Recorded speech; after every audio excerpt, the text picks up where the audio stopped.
શક્તિ operation સિંદૂર છે એટલે નારી શક્તિ દ્વારા એમને સન્માન કરવાનું આયોજન થઈ રહ્યા છે એટલે લગભગ 1 કિલોમીટરની રૂટ છે આના એરપોર્ટના બહાર જ 15 મિનિટનું કાર્યક્રમ છે એટલે જે વ્યવસ્થિત રીતે અત્યારે આખું ટીમનું આયોજન કરવાના છે એ આપણે કોર્પોરેશનની ટીમ કલેક્ટરની ટીમ અને પોલીસ કમિશનર ટીમ અને પદાધિકારીઓ આખા વડોદરા શહેર અને ગ્રામ્યના તમામ પદાધિકારીઓ એની અંદર ઇન્વોલ્વ છે પણ મોટાભાગમાં વડોદરા શહેરના નાગરિકો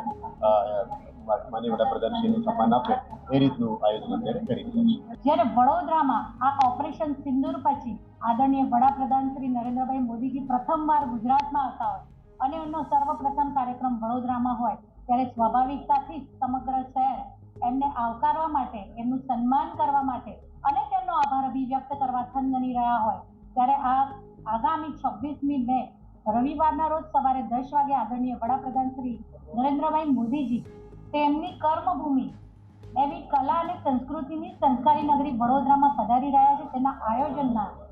સંદર્ભની આજરોજ વડોદરા મહાનગરપાલિકા ખાતે બેઠક